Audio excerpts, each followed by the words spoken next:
Hello and welcome to this podcast from the Private Wealth team at Safri. My name is Leonora Stevens. I'm a partner in the Private Wealth team based in Bristol. I'm delighted today to be joined virtually by Mike Hodges, another Private Wealth partner at Safri's, and Mike is based in Manchester. Hi, Mike. Hi, Leo.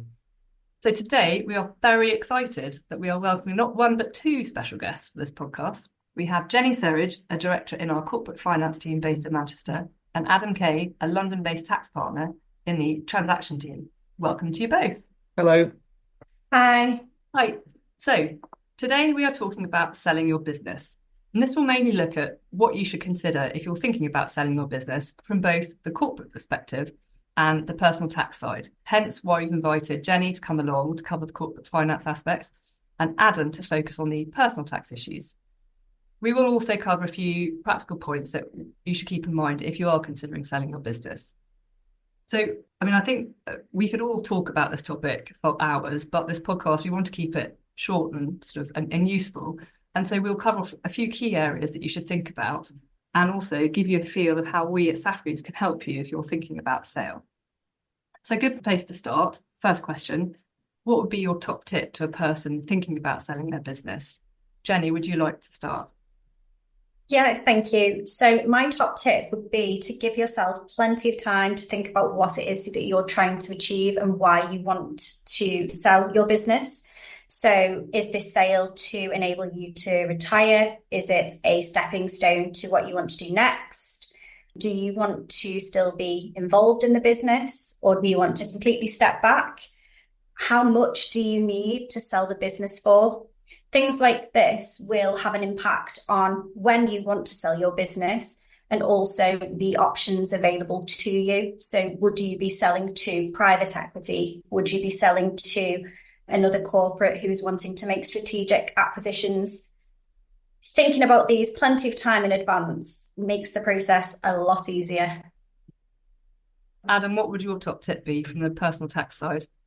So I think it's helpful to understand the sort of the timeline of the transaction. There are certain things which you really want to have a look at quite a long way in advance of a transaction. For example, the absolute classic one is, do all the right people have shares in your company? Have you promised certain employees that they will have a stake in the company, but you never got round to signing the documents or getting the shares issued and things like that? Because those are the sort of things that if they come up during a transaction can really sort of throw some grit in the machinery, and you can end up with quite a sort of something being a lot more difficult than it really needs to be. And likewise, as you move through the transaction, think about the timeline of when you're hoping to receive the consideration. What dates are you hoping to get paid? Is there going to be an earn out? When is it going to pay? Because people don't always do this, maybe compare that to when you're going to have to pay the tax. Because depending on your deal structure, you can end up with a situation in which, in some cases, you have a tax bill before you've got the cash. So, yeah, getting that timeline right, I think, is useful.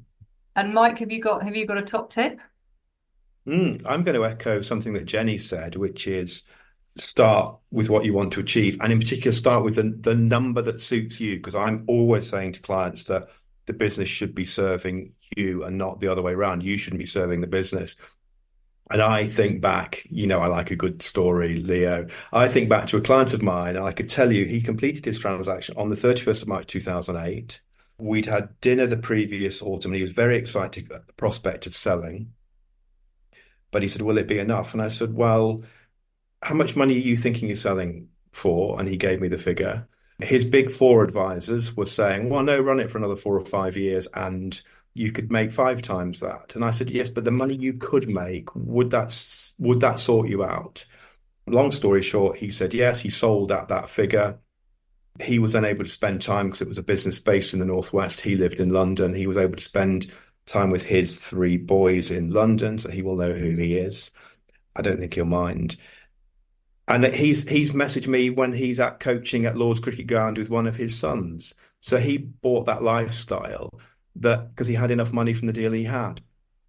The big four advisor, I would say, it rankles with me slightly, charged 10 times the fee I charged for advice that he ignored. Anyway, that's a by the by, but you can tell even all these years later, that's still somewhere in the back of my head.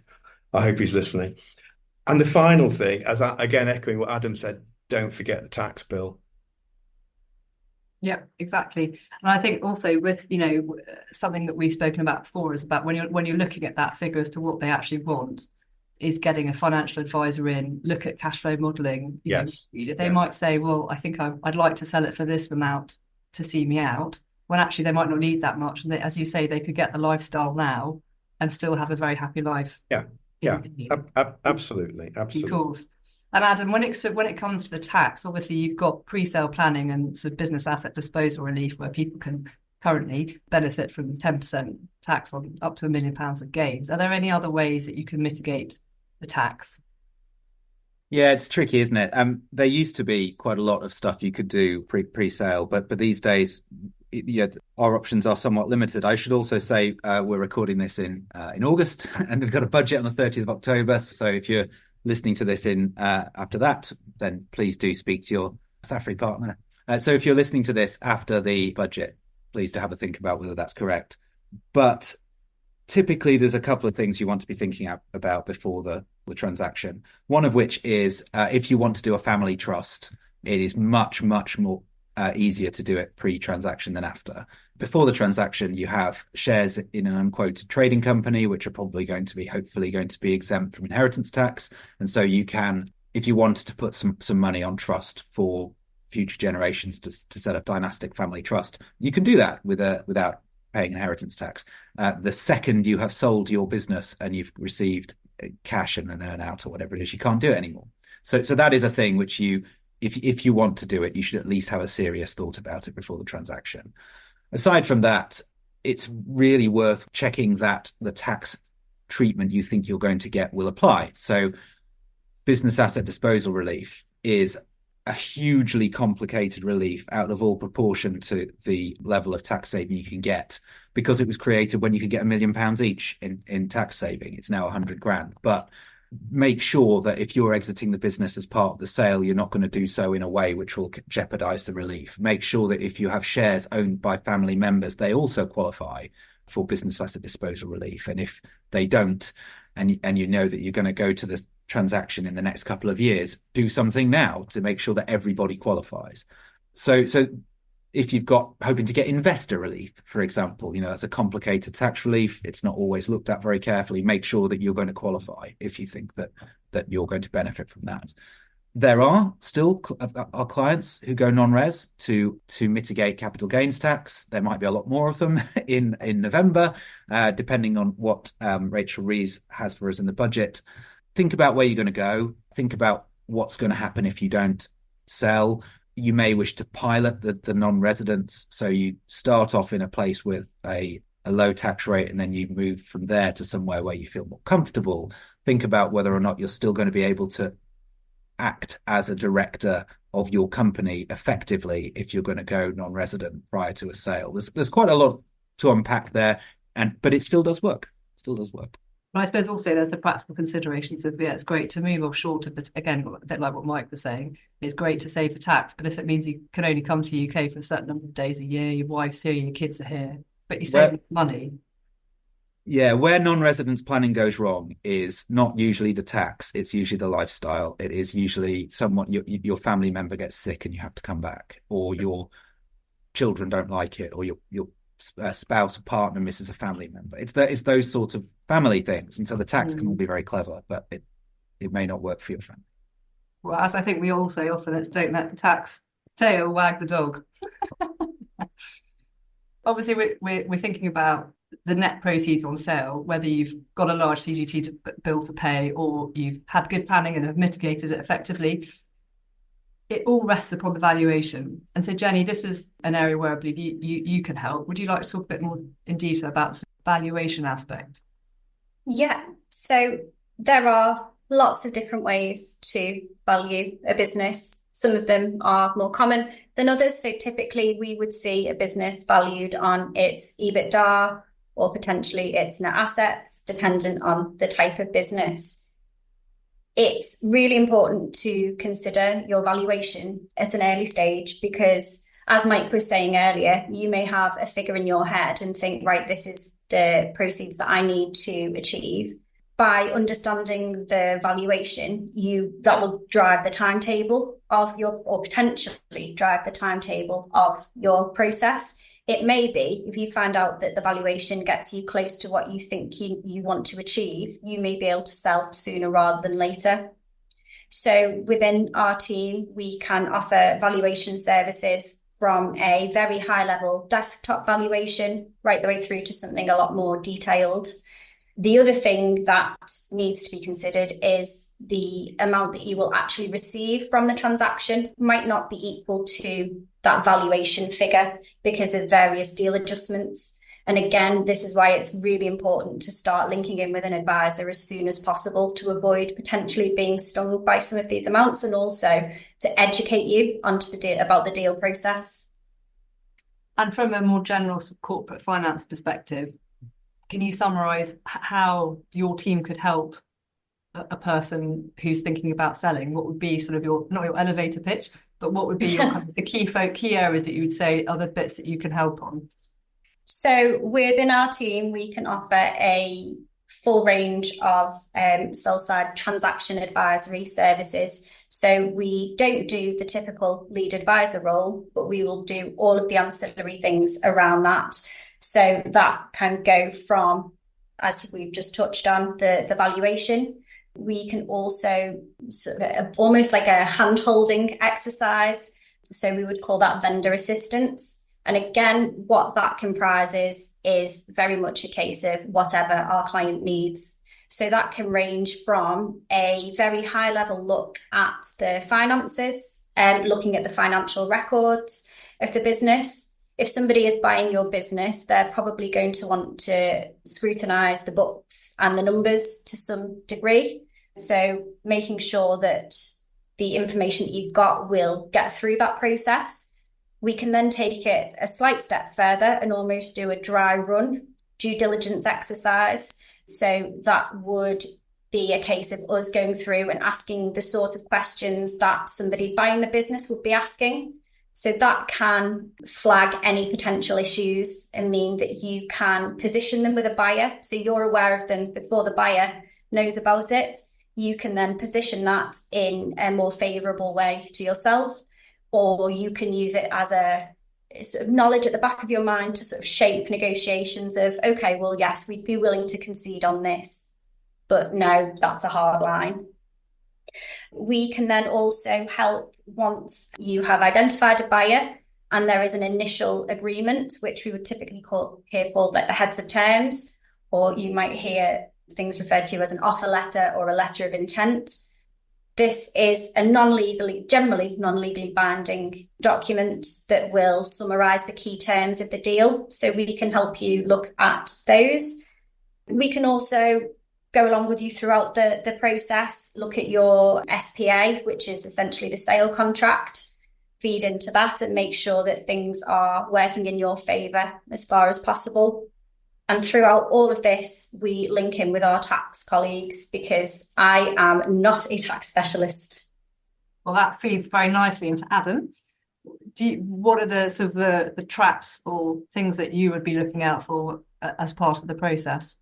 So if someone's buying your business, there is an element of trust in that transaction. They want to trust that the company they're buying doesn't have any sort of nasty surprises, and things which have gone wrong in tax tend to be that exactly the sort of thing which can cause a significant issue in a deal, particularly if they're a surprise. So if there are things that have gone wrong in the business, and your classic is, have you been doing benefit in kind wrong? So have you not been declaring all of your employee benefits? Have you made a VAT error or treated something in the wrong way from a VAT perspective? Are there IR35 issues with significant contractors if you're a big enough company to have that risk? Do you have people working abroad? All of those things are quite likely to give you for something to come up at due diligence. So what we would really recommend is that you ensure there are no skeletons in the closet prior to going into the deal. These sort of things, if they are disclosed to the buyer and you've looked at them already and you have a view as to what the level of tax risk is and you have been through that process, then it's quite often a sort of tick box exercise. Like the person doing the DD will say, yes, we agree that there is a risk here, and here is what they have said to do about it. And then if you're getting, your warranties insured, then that's the sort of thing which can be compartmentalized and dealt with. If it's found during the transaction, then that's a very different conversation. So the sort of stuff, and even quite difficult things like aggressive offshore EFIRBs planning, I have seen in transactions, if properly disclosed, properly dealt with, and properly looked at beforehand, can be overcome as an issue. Whereas if they're found, they can be a deal breaker. So yeah, have a look at your closets to make sure there are no skeletons in there on all of those things before the transaction. I also think looking at these things before the transaction, going through a transaction, lots of people will say is one of the most stressful things that they will go through. Anything that you can do to sort of front load things to make your life easier during the actual deal process, you will thank yourself for. All useful stuff. And I suppose with a sort of, as a person who focuses on the private wealth aspect, something that I would be discussing with clients when they're looking to sell their business is inheritance tax. So a bit like Adam mentioned earlier. So for example, you've got a client who has £20 million worth of trading of shares in their trading business. Well, if they pop their clogs and they died holding that, then it should qualify for business property relief under the current rules. But then once they'd sold the business, they then would have an IHT liability on £20 million worth of cash. And, that's £8 million of tax, the tax man. So that's, emphasising planning pre-sale, and then also thinking about afterwards, what are you actually going to do with the money? If say you sold your business and you're in your mid-50s, you think, well, I'll need, again, coming back to the cash flow modelling, I'll need X to see my days out. Do I just start giving cash away now, start that 7-year pet clock ticking and passing that wealth on if they want to pass it on and they don't want to buy super yachts and houses all over the world? So, it's something to bear in mind.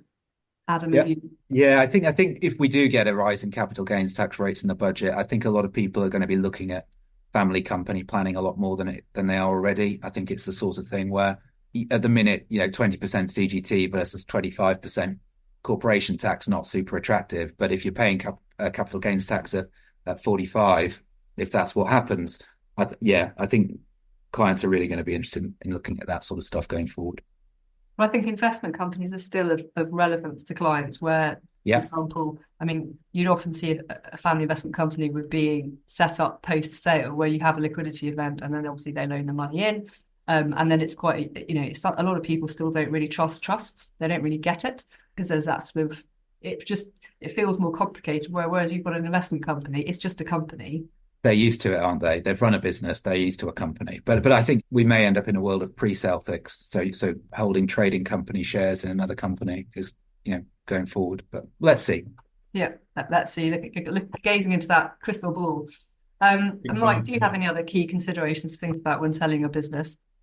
Yeah, I think we've touched on so many of the technical issues, and as you said at the start, we could go on for a long time because there's a lot to unpack here. But I would say don't forget the emotional aspect of it, because people have spent a lot of years, a lot of blood, sweat, and tears in building up their businesses. They're very, very, very attached to them. So don't underestimate that aspect to it. So I've seen, for instance, sellers want assurance from a buyer that they will keep all the workforce employed for the next however many years, because they don't want to see the whole thing suddenly disappear. They've invested a huge amount in it. And I was reminded last week, I was having a conversation with someone back in the day when you always had a physical completion meeting. Best moment for me was when two guys selling their business turned up to the completion meeting in fancy dress. And I just think you need to have a bit of fun. It's very serious, but don't lose your sense of humor in it. Don't forget that human element, in other words, Leo. Thanks, Mike. Well, I hope our listeners have come away today with a greater understanding of a few of the key issues to think about when selling their business. I thought I'd sort of wrap up by summarising a few of the key points. Firstly, work out what you're trying to achieve when you're selling your business, whether that's the amount that you want or, whether it's going to be sort of your retirement, part of your retirement process. Secondly is planning and timeframes. Ensure that you seek advice early and ensure that you can benefit from tax release where possible. and you get the result from the deal that you want to by involving the corporate finance specialists. And finally, inheritance tax. How will you mitigate a potentially large IHT liability post-sale?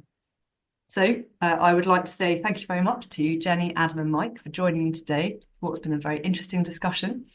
We work with a wide range of clients. Many are UK-based and many live overseas but have interests here, whether that's property, business interests or investments.